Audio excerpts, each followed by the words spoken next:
الحمد لله نحمده ونستعينه ونستغفره ونؤمن به ونتوكل عليه ونعوذ بالله من شرور انفسنا ومن سيئات اعمالنا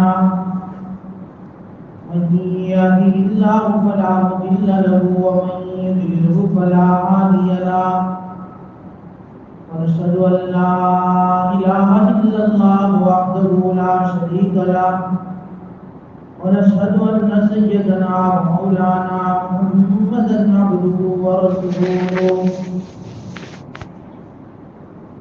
أما بعد فأعوذ بالله من الشيطان الرجيم بسم الله الرحمن الرحيم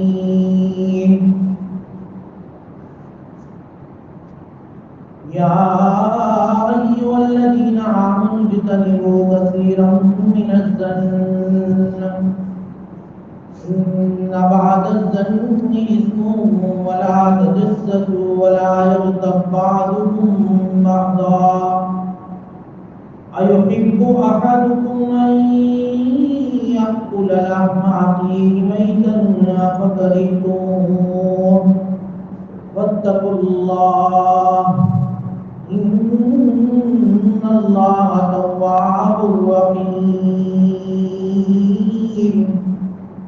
عن عقبة بن عامر رضي الله تعالى عنه قال قال رسول الله صلى الله عليه وسلم من رأى عورة فسترها كان كمن أحيا موعودا رواه الترمذي أو كما قال النبي صلى الله عليه وسلم صدق الله مولانا العظيم وصدق رسوله النبي الأمي الكريم ونحن على ذلك من الشاهدين والشاكرين والحمد لله رب العالمين.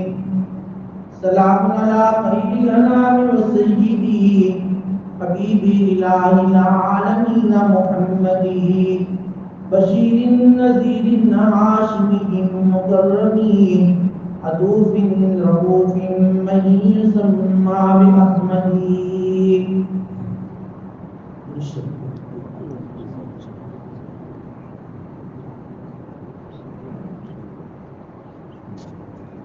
واجب الاحترام علماء کرام بزرگ لوگ،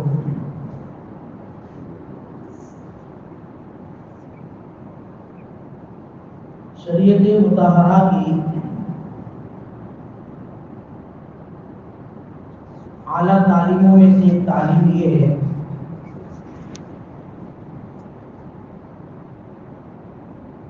کہ جب کبھی کوئی آدمی کسی کا عیب، کسی کی خامی، کسی کی کوئی برائی دیکھے تو اس کو جو ہے نظر انداز کرے، چھپائے. دیکھو شریعت مطہرہ میں کتنی شفقت کی تعلیم ہے، کتنی محبت بڑا پیغام ہے کہ بھئی کسی بھی مسلمان کی کوئی بھی خامی دیکھو، کوئی بھی برائی دیکھو تو اس کو چھپاؤ، اس کو ظاہر مت کرو، سب کے سامنے اس کو ڈکلیئر مت کرو، ایک دوسرے کے سامنے اس برائی کو بیان مت کرو. اللہ کے نبی صلی اللہ علیہ وسلم نے اس پر بہت بڑی فضیلت بیان فرمائی کہ جو بھی آدمی کسی کی برائی کو دیکھے اور پھر اس کو چھپا لے، وہ ایسا ہے جیسے اس نے زندہ درگور کی ہوئی لڑکی کو زندہ کیا. زمانے جاہلیت میں لڑکی جس گھر میں پیدا ہوتی تھی گھر والے اس کو زندہ زمین میں گاڑ دیا کرتے تھے. اللہ کے نبی صلی اللہ علیہ وسلم نے فضیلت یہ بیان فرمائی کہ جو لڑکی کو زندہ درگور کر دیتا تھا، اگر کوئی آدمی اس لڑکی کو بچا لے، اس کے اوپر جو ہے رحم کرتے ہوئے تو اس کو ایک نئی زندگی ملی ہے، لہذا نئی زندگی جو اس کو ملی اس پر جو اس کو اجر و ثواب ملے گا، اللہ کے نبی صلی اللہ علیہ وسلم فرماتے ہیں کہ جو آدمی اگر کسی کی برائی دیکھے، عیب دیکھے، خامی دیکھے، کمی کوتاہی دیکھے، اس کو چھپا لیتا ہے، کسی کو نہیں کہتا، بس اس کی ہمدردی، خیر خواہی کے جذبے سے اللہ تبارک و تعالیٰ اس کو بھی اتنا ہی ثواب دیتے ہیں۔ محدثین نے اس کی تشریح لکھی ہے کہ جب آدمی کی کوئی عیب اور اس کی برائی جب ظاہر ہو جاتی ہے، ڈکلیئر ہو جاتی ہے، تو آدمی بہت ہی اپنے آپ کو ذلت و رسوائی کا اور جو ہے بہت ہی زیادہ آدمی اپنے آپ کو ناامید سمجھتا ہے، اور پھر اتنا ڈپریشن میں آ جاتا ہے کہ پھر اپنی موت کو اپنی زندگی پر ترجیح دے دیتا ہے کہ اب میں مر جاؤں تو اچھا ہے، کیونکہ میرا عیب باہر مر گیا، میرا گناہ ظاہر ہو گیا۔ تو اب آدمی کو زندگی گزارنا اچھا نہیں لگتا، بلکہ اس زندگی پر موت کو ترجیح دیتا ہے۔ اب اگر کوئی آدمی اس کے عیب کو چھپا لے، اس کے عیب کو ظاہر نہ کرے، تو گویا اس نے اس کو نئی زندگی۔ شریعت مطہرہ کی تعلیم ہے کہ آدمی جو ہے دوسروں کی خوبیوں کو دیکھے، دوسروں کی برائیوں کو نہ دیکھے۔ عربی کا شعر ہے من ذا الذی ما ساء قط ومن له الحسنى فقط۔ شعر مختصر ہے لیکن شعر میں عجیب و غریب شاعر نے ایک نجیب نقشہ کھینچ دیا کہ دنیا میں کون انسان ایسا ہے، بتاؤ، من ذا الذی ما ساء قط، کہ جس کے اندر کوئی قصور نہ ہو، کوئی عیب نہ ہو، کوئی گناہ نہ ہو، کوئی کمی نہ ہو، کون ہے ایسا بتا دو۔ ومن له الحسنى فقط، اور دنیا میں ایسا آدمی بھی ہم کو بتا دو کہ جس کے دامن میں نیکیاں ہی نیکیاں ہو۔ یہ دونوں جو ہے امپوسیبل ہے۔ ہر آدمی کے اندر کوئی نہ کوئی عیب ہے، قصور ہے، خامی ہے۔ ہر آدمی جتنا بھی چاہے کوئی نیک ہو، اس کے اندر کچھ نہ کچھ تو کمی ہوگی، کچھ نہ کچھ تو قصور ہوگا۔ اب اگر اس قصور کو تم ظاہر کرتے ہو اور اس کی خوبیوں کو جو ہے نظر انداز کرتے ہو، یہ بے انصافی کی بات ہے۔ اس لیے شریعت مطہرہ کی تعلیم ہے، اس کو بھی نیکی کہاں ہے۔ شریعت نے ایک شریعت کا مزاج ہے کہ شریعت مطہرہ میں دیکھو محنت کم ہے، مزدوری زیادہ ہے، کام اور عمل بہت کم ہے، اجر و ثواب بہت زیادہ ہے۔ ان تمام اعمالوں میں ایک عمل یہ بھی ہے کہ اپنی عادتوں کو اور اپنی ان جو ہے کرتوتوں کو، جو شریف ہوتا ہے نا، شریف، یہ شریف ہونے کی علامت ہوتی ہے کہ جب اس کو کسی کا عیب معلوم ہو جاتا ہے، کسی کی کمی کا اس کو علم ہو جاتا ہے، تو وہ اس جو ہے کمی کو، اس عیب کو وہ ڈکلیئر نہیں کرتا، بلکہ اس کے ساتھ جو ہے ہمدردی کا معاملہ کرتا ہے، اس کو چھپاتا ہے۔ ہاں، اگر چھپانے جیسا ہے، اگر وہ عیب ایسا ہے، ہاں اتنی گنجائش ہے، اگر وہ عیب ایسا ہے کہ اگر وہ ڈکلیئر نہ کیا جائے کسی کے سامنے جو اس کے ساتھ تعلق رکھتے ہیں، تو اس عیب کی وجہ سے اس کو خطرے میں مبتلا ہونے کا اندیشہ ہے، تو اس کو جو ہے تنہائی میں وہ بات بتا دی جائے کہ بھائی دیکھو اس سے چوکر نہ رہے۔ یا پھر اگر بہت ہی زیادہ خیرخواہی ہے تو اس آدمی کے اندر جس میں عیب ہے اس کو ڈائریکٹ کہے، ڈائریکٹ۔ اگر تمہیں واقعی ہمدردی ہے، واقعی خیرخواہی ہے، تو ڈائریکٹ ملو اور کہہ دو کہ بھائی دیکھو ہم نے آپ کے متعلق یہ سنا ہے، اگر صحیح ہے آپ اپنی عادت کو سدھاریں، یہ غلط ہے، یہ ہمدردی ہے، یہ خیرخواہی ہے۔ لیکن بلیک میل کرنا شریعت میں بہت بڑا جرم ہے، حرام ہے کہ وہ کسی کے عیب کو معلوم کر کے پھر ہر وقت اس کو جو ہے دیکھو کہیں نہیں، یہ بلیک میل، یہ شریعت مطہرہ میں جرم ہے، گناہ ہے۔ قیامت کے دن حدیث میں آتا ہے قیامت کے دن اس آدمی کو جو کسی کی بے عزتی کرتا ہے، قیامت کے دن اس آدمی کو جو کسی کی بے عزتی کرتا ہے، اس کا چہرہ وہ اپنے ناخنوں سے نوچے گا۔ قیامت میں اللہ اس کو یہ سزا دے گا، جو لوگوں کی بے عزتی کرتا ہے اللہ تبارک و تعالیٰ اس کے ناخنوں کو بڑا کر دیں گے اور وہ اپنے ناخنوں سے اپنے چہرے کو نوچے گا۔ خود کو کیسے چھپاؤ گے روزے محشر میں؟ شاعر کہتا ہے خود کو کیسے چھپاؤ گے روزے محشر میں، جو عیب دوسروں کا نہیں چھپا سکتے۔ جو عیب دوسروں کا نہیں چھپا سکتے وہ اپنے آپ کو قیامت کے دن کیسے چھپائیں گے؟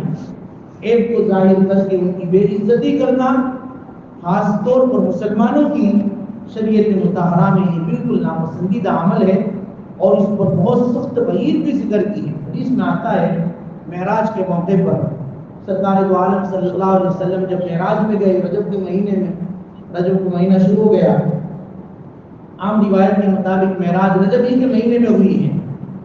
رجب کے مہینے کو اللہ کے نبی صلی اللہ علیہ وسلم اس کا بڑا اہتمام فرماتے تھے۔ آپ علیہ السلام نے فرمایا رجب الشہری، رجب میرا مہینہ ہے، اور شعبان شہر اللہ، شعبان اللہ کا مہینہ، اور رمضان شہر امتی، رمضان میری امت کا مہینہ ہے۔ اللہ کے نبی صلی اللہ علیہ وسلم رجب کا بڑا اہتمام کرتے، عبادتوں میں اضافہ کر لیتے تھے، کیونکہ رمضان کی تیاری کرنی ہوتی ہے، اپنے آپ کو اور زیادہ عبادتوں میں لگا لیتے تھے۔ اس لیے دعا کرتے تھے اللہم بارک لنا فی رجب و شعبان وبلغنا رمضان، اللہ شعبان رمضان رجب میں برکتیں عطا فرما تاکہ رمضان تک جو ہے ہم پہنچ سکے۔ عمر کی درازی کی دعا کرتے تھے۔ رجب کے آتے ہی اللہ کے نبی صلی اللہ علیہ وسلم کا یہ عمل رہتا ہے، ہمیں بھی دعا کرنی چاہیے، تنہائی میں چلتے پھرتے یہ دعا کریں کہ اللہ رجب کے مہینے میں اگر دعا کے الفاظ یاد نہ رہے ہم اپنی زبان میں بھی کہہ سکتے ہیں کہ اللہ رجب اور شعبان کے مہینے میں برکت دے دیجئے اور رمضان تک عافیت کے ساتھ پہنچا دیجیے۔ اب جب رجب کا مہینہ دکھا دیا ہے تو رمضان کی رحمتوں سے ہمیں محروم نہ فرما، یہ اللہ کے نبی کی دعا تھی۔ آپ علیہ السلام دعائیں کیا کرتے تھے۔ تو بہرحال رجب کے مہینے میں اپنی عبادتوں میں اضافہ کرنا چاہیے، گناہوں سے اپنے آپ کو بچانا چاہیے، ہو سکے تو روزہ رکھنا چاہیے، ذکر و اذکار میں اور زیادتی کرنی چاہیے۔ اللہ کے نبی صلی اللہ علیہ وسلم جب معراج میں گئے تو اللہ کے نبی صلی اللہ علیہ وسلم کا گزر ایسے لوگوں کے پاس سے بھی ہوا کہ جو اپنے ناخنوں سے اپنے چہرے کو نوچ رہے تھے، اپنے سینوں کو نوچ رہے تھے۔ جبرائیل سے پوچھا کہ جبرائیل یہ کون لوگ ہیں؟ جبرائیل نے فرمایا ہؤلاء الذین یأکلون لحوم الناس ویقعون فی اعراضهم، یہ وہ لوگ ہیں اے اللہ کے نبی جو دنیا میں انسانوں کا گوشت کھاتے تھے اور ان کی عزتوں کے اوپر حملے کرتے تھے، ان کی بے عزتی کرتے تھے، ان کی عزتوں کی جو ہے دھجیاں اڑاتے تھے، یہ وہ لوگ ہیں آج اس عذاب میں مبتلا ہیں۔ اللہ محفظ آمین۔ لوگوں کے گوشت کھانے سے مطلب مفسرین نے لکھا ہے کہ جو لوگوں کی غیبت کرتے ہیں، دوسروں کے پیچھے ان کی برائیوں کو بیان کرتے ہیں کہ بھئی وہ تو ایسا ہے، وہ تو ویسا ہے، وہ تو ڈبل پیسہ ہے۔ ما ذکر کا اخاک بما یکرہ، اللہ کے نبی صلی اللہ علیہ وسلم نے غیبت کی مختصر تعریف کر اپنے بھائی کا تذکرہ ایسے انداز میں کرنا کہ اس کو ناپسند ہو، اس کو غیبت کہتے ہیں۔ اور تو اس غیبت کرنے والے کو قیامت کے دن گوشت کھانے کے عذاب میں مبتلا کرے۔ اور قرآن میں بھی ہے کہ بھئی غیبت کرنا ایسا ہے جیسا کہ اپنے مردار بھائی کا گوشت کھانا ہے۔ ایحب احدکم، کیا تم یہ پسند کرتے ہو کہ یاکل لحم اخیہ میتا، کہ اپنے مردار بھائی کا گوشت کھاؤ؟ جب تم ناپسند کرتے ہو، غیبت کرنا بھی ناپسند ہے۔ اللہ ہماری حفاظت فرمائے۔ آپ دیکھو ہماری کوئی مجلس، کوئی جو ہے محفل اس سے خالی نہیں، جہاں کوئی تذکرہ شروع ہوا بس اب ساری خوبیاں ایک طرف، اب اس کی جو ہے خامیاں، اس کی برائیاں، اب اس کا تذکرہ شروع ہو جاتا ہے۔ روز محشر خود کو کیسے چھپاؤ گے روز محشر میں جو ایک دوسروں کا نہیں چھپا سکتے. اس لیے غیبتوں میں کیا ہوتا ہے؟ ایک کو ظاہر کیا جاتا ہے. اعلیٰ ظرفی کی بات یہ ہے اور بڑی خوبی کی بات یہ ہے کہ آدمی دوسروں کی جو ہے خامیوں کو نہ دیکھے بلکہ دوسروں کی خوبیوں کو دیکھے. یہ اعلیٰ ظرفی کی بات ہے. اعلیٰ ظرف وہی ہے جو پتہ تعلق کے باوجود شاید کہتا ہے اعلیٰ ظرف خوبی کی بات. باہمت آدمی وہ ہے. اعلیٰ ظرف وہی ہے جو پتہ تعلق کے باوجود برائیوں پر ڈالے پردہ اور خوبیوں کا باقی رکھے وجود. آدمی اپنے دوست کی برائیوں کو تو بیان نہ کرے بلکہ اپنے دشمن کی برائی کو بھی ظاہر نہ کرے. یہ اعلیٰ ظرفی کی بات ہے کہ آدمی اپنے دوست کا کوئی عیب نظر آ گیا, اس کی کوئی کمی نظر آ گئی, اس کو تو بیان کرنے کی اجازت ہی نہیں. لیکن کوئی دشمن کا عیب اگر نظر آ گیا جو تمہارا دشمن ہے اس کو بھی بیان کرنے کی اجازت نہیں ہے. شریعت نے اس کو بھی منع کیا ہے. اس لیے کہا کہ بھائی اعلیٰ ظرف وہی ہے جو پتہ تعلق کے باوجود کہ برائیوں پر ڈالے پردہ اور خوبیوں کا باقی رکھے وجود. آدمی خوبیوں کو بیان کرے. اللہ نے آنکھ دو دی ہے نا, اسی لیے دی کہ ایک آنکھ سے آدمی اپنی کمی کو دیکھے اور دوسری آنکھ سے لوگوں کی خوبیوں کو دیکھے, نہ کہ اس کے برعکس. آدمی جو ہے اپنی خامی تو ایک طرف, بس دوسروں کی خامیوں کو دیکھے, دوسروں کی کمیوں کو دیکھے, دوسروں کے عیوب کو دیکھے اور اپنی خوبیوں کو دیکھے. نہیں, آپ اس لیے دیے کہ اپنی کمیوں کو دیکھے تو اصلاح ہوگی, تو آدمی جو ہے صحیح بنے گا, اس کا جو ہے اعمال صحیح ہوں گے. دوسروں کی خوبیوں کو دیکھنے والے بنے. دوسروں کو ایک بے قیمت پتھر, ایک بے قیمت مثال سمجھنا, بہت زبردست مثال. ایک بے قیمت پتھر ہے, اس پتھر سے ایک پیالہ ہے جو سونے کا ہے, اس پیالے کو چکنا چور کر سکتے ہیں. وہ پتھر اگر اس پیالے کو مارے جو سونے کا ہے, اگر زور سے مارا جائے گا تو وہ سونے کا پتھر تو چکنا چور ہو جائے گا. تو کیا سونے کا پیالہ چکنا چور ہونے کے باوجود بے قیمت ہو جائے گا؟ اور اس پتھر نے اس سونے کے پیالے کو جو توڑا ہے تو کیا یہ قیمتی بن جائے گا؟ لیکن بے قیمت پتھر اس سونے کے پیالے کو توڑنے کے باوجود قیمتی نہیں بن سکتا, اور وہ سونے کا پیالہ ٹوٹ جانے کے باوجود بھی بے قیمت نہیں بن سکتا. اس کی قیمت تو وہی ہے, چاہے سونے کا پیالہ ہو یا سونے کے ٹکڑے ہو. ہم جو ہے برائیاں بیان کریں, ہم اس کی کتنی بھی جو ہے اگر اس کے اندر اللہ کے ہاں اس کا مقام ہے, ہم اس کو بے قیمت نہیں کر سکتے.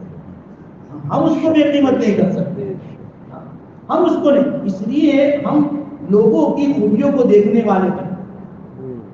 شاعر کہتا ہے کسی کی غلطی کو بے نقاب نہ کرو. شاعر اپنے جو ہے چھوٹے چھوٹے جملوں میں بہت عجیب و غریب نصیحت کر کے جاتے ہیں, اگر ہم کو سمجھ میں آئے.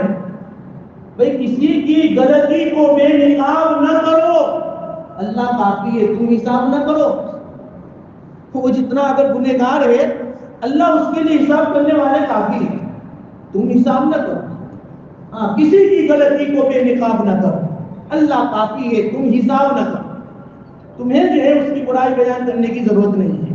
ہاں, برائی جو ہے ہم خوبیوں کو بیان کریں, خوبیوں کو بیان کریں. اسی لیے حضرت داؤد علیہ نبینا علیہ الصلوۃ والسلام ہمیشہ ایک دعا مانگا کرتے ہیں. جن دعا میں وہ 5 چیزیں مانگتے ہیں, ہمیں مانگنی ہے, اسی کو دعا ہے. نبیوں کی دعاؤں میں بڑی عجیب و غریب جو ہے اللہ تبارک و تعالیٰ کے خزانے سے مانگنے والی نعمتیں ہوا کرتی ہیں. حضرت داؤد علیہ السلام ہمیشہ دعا کرتے تھے اور اللہ تبارک و تعالیٰ سے مانگتے تھے کہ اللہ میں پناہ مانگتا ہوں برے پڑوسی سے. دیکھو 5 دعائیں یاد رکھنا. اے اللہ میں پناہ مانگتا ہوں برے پڑوسی سے.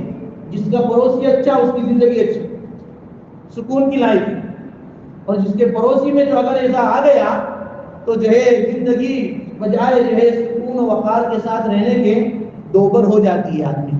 دوبر پڑوسی اچھا ہوتا ہے تو گھر کی قیمت کی ویلیو بھی بڑھ جایا کرتی ہے. عبداللہ ابن مبارک کا بہت بڑا واقعہ ہے, ہمارے سامنے ہے. اور پڑوسی اگر خراب ہو تو چاہے کتنا بڑا محل ہو کوئی لینے کے لیے بھی تیار نہیں ہوتا ہے۔ حضرت داؤد علیہ السلام دعائیں مانگ رہے، اے اللہ میں پناہ مانگتا ہوں برے پڑوسی سے، اے اللہ میں پناہ مانگتا ہوں ایسی مال و دولت سے جو میرے لیے عذاب بن جائے۔ مال دولت مانگنا برا نہیں ہے، لیکن ایسی مال دولت سے، ایسے روپیوں پیسوں سے، ایسی پراپرٹی سے جو میرے لیے عذاب بن جائے، اللہ ایسی مال دولت مجھے نہیں چاہیے، نہیں چاہیے۔ دو چیزیں، پڑوسی، برے پڑوسی سے پناہ۔ نمبر دو، ایسی مال و دولت سے اللہ میں پناہ چاہتا ہوں جو میرے لیے عذاب بن جائے، اور اے اللہ میں ایسی اولاد سے پناہ چاہتا ہوں جو میرے لیے وبال بن جائے۔ اولاد ہے، کوئی جوان ہے، دو لڑکے ہیں، 3 لڑکے ہیں، جوان ہو گئے ہیں، لیکن درد سر ہے، ایک بھی کہاں نہیں مان رہے، جو کہتے ہیں اس کے بالکل اس کے خلاف کرتے ہیں، تو یہ آدمی کے لیے وبال بن جاتے ہیں، آدمی کے لیے جینا مشکل ہو جاتا ہے۔ حضرت داؤد علیہ السلام اللہ سے مانگ رہے، اللہ ایسی اولاد سے بھی پناہ مانگتا ہوں جو میرے لیے وبال بن جائے۔ چوتھی دعا، اے اللہ میں ایسی عورت سے پناہ مانگتا ہوں جو بڑھاپے سے پہلے مجھے بڑھا کر دے۔ ابھی تو بڑھاپے کو آنے کو بہت دیر ہے، لیکن اس کے مطالبات اور اس کی طرف سے ایسی فرمائشیں جو مجھے جو ہے اتنے ٹینشن میں رکھتی ہے کہ بھئی میں بڑھاپے کے پہلے ہی میں بڑھا ہو جاؤں۔ اس لیے اللہ ایسی عورت سے بھی میں پناہ مانگتا ہوں جو مجھے بڑھاپے سے پہلے بڑھا کر دے۔ اور 5ویں چیز جو ہمارے موضوع سے متعلق ہے، اللہ کے نبی حضرت داؤد علیہ السلام فرماتے ہیں، اللہ میں ایسے دوست سے پناہ مانگتا ہوں، ایسے مکار، ایسے فریبی دوست سے پناہ مانگتا ہوں جو میری سامنے تو میری آنکھوں کی ٹھنڈک ہے، اس کی آنکھوں میں میری محبت ٹپکتی ہے ظاہر میں۔ اللہ ایسے مکار اور فریبی دوست سے پناہ مانگتا ہوں کہ جس کی آنکھوں سے محبتیں ٹپکتی ہے، لیکن اس کے دل میں کینہ اور میرے لیے بغض موجود ہے، میرے لیے بغض موجود ہے۔ ہاں دوست ہے، لیکن ظاہر میں محبتیں ہے، لیکن باطن میں، اندر میں میرے لیے کینہ ہے، میرے لیے بغض ہے، جو میری خوبیوں کو جب دیکھتا ہے تو اس کو چھپا لیتا ہے، میری خوبیوں کو بیان نہیں کرتا کہ اس نے یہ اچھے کام کیے، اس نے یہ اچھے کام، میرے خوبیوں کو جب دیکھتا ہے تو چھپا لے، اور جب میری برائی کو دیکھے تو اس کا چرچا کرے۔ ایسے دوست سے اللہ میں پناہ مانگتا ہوں۔ دیکھو دوست ہے، لیکن ایک ایسا کہ بھائی ظاہر میں تو محبتیں ٹپکتی ہے، اندر میں اتنا کینہ ہے، اتنا بغض ہے، اتنی حسد ہے کہ اے اللہ جب میری خوبیوں کا اس کو علم ہوتا ہے تو چھپا لیتا ہے، کوئی کچھ بتاتا ہی نہیں، اور جب میری کسی برائی پر اس کو اطلاع ہو جاتی ہے تو اس کا چرچا کرتا ہے۔ ایسے دوست سے بھی اللہ میں پناہ مانگ۔ یہ 5 چیزیں حضرت داؤد علیہ السلام مانگا کرتے ہیں۔ اس لیے بزرگوں، ہمیں جو ہے اپنے اوپر نظر کرو کہ آج ہمارے معاشرے میں اتنی بری عادتیں ہو گئی ہے کہ بھئی ہر وقت کسی کی جو ہے کوئی پوائنٹ مل جانا چاہیے، کسی کا کوئی جو ہے اگر نقطہ مل گیا بس اسی کو جو ہے ہم پورا محلے میں، پوری محفلوں میں، جہاں کہیں بھی بیٹھے ہمیں رو چل، اب اس کی برائیاں شروع۔ یہ جو ہے شریعت مطہرہ میں بہت ہی ناپسندیدہ عمل ہے، بہت ہی ناپسندیدہ عمل ہے۔ اللہ کے نبی صلی اللہ علیہ وسلم نے اس کو سخت وعیدیں بیان فرمائی کہ بھئی ایک بیان کرنے والے کو قیامت کے دن ناخن دیے جائیں گے اور وہ اپنے ناخنوں سے اپنے چہرے کو نوچے گا۔ اللہ کے نبی صلی اللہ علیہ وسلم فرماتے ہیں، من اغاث ملہوفا، جو کسی مظلوم کی مدد کرے اللہ تبارک و تعالیٰ اس کے لیے 72 مغفرت لکھ دیتے ہیں۔ مظلوم ہے، اگر مظلوم کی تم مدد کرتے ہو تو 72 جو ہے مغفرتیں لکھ دی جاتی ہے۔ ایک مغفرت ایسی ہے جو اس کی تمام امور کے لیے کافی ہے، تمام امور کے لیے کافی، باقی 72 مغفرت اس کے لیے قیامت کے دن رفع درجات کا ذریعہ بنے ہیں، رفع درجات کا ذریعہ بنے ہیں۔ اس لیے بزرگوں، ہمیں اپنی عادتوں کو جو ہے سدھارنا ہے، لوگوں کی خوبیوں کو دیکھنا ہے، بیان کرنا ہے، اور کمیوں کو جب بھی کسی کی خبر دیکھنا ہی نہیں ہے اصل تو، لیکن اگر مطلع ہو جائے کسی کی برائی کی اگر خبر ہو جائے، بجائے اس کو پھیلانے کے بجائے اس کو ظاہر کرنے کے آدمی چھپائے. یہ عمل، یہ چھپانے والا عمل اتنا بڑا ہے، اتنا بڑا ہے کہ حدیث میں آتا ہے نبی علیہ الصلوۃ والسلام نے فرمایا جو کسی کے عیب کو چھپائے گا اللہ تبارک و تعالیٰ کے ذمے ہے کہ اس کی مدد کرے. وَقَانَ حَقًّا عَلَيْنَا نَصْرُ الْمُؤْمِنِينَ. یہ حدیث کے بعد اللہ کے نبی نے یہ آیت کریمہ پڑھی کہ وَقَانَ حَقًّا عَلَيْنَا نَصْرُ الْمُؤْمِنِينَ. اللہ تبارک و تعالیٰ کے ذمے ہے اس کی مدد کرنا.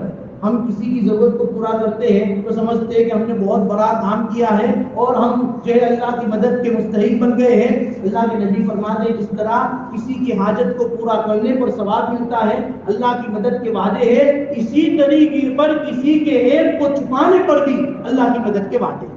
اللہ تبارک و تعالیٰ ہمیں کہنے سننے سے زیادہ عمل کی جو ہے وہ توفیق عطا فرمائے اور اللہ تبارک و تعالیٰ اپنی کمیوں کو، اپنے عیبوں کو دیکھنے کی ہمیں توفیق عطا فرمائے اور دوسروں کی خوبیوں کو بیان کرنے کی ہمیں سعادت عطا فرمائے. آمین.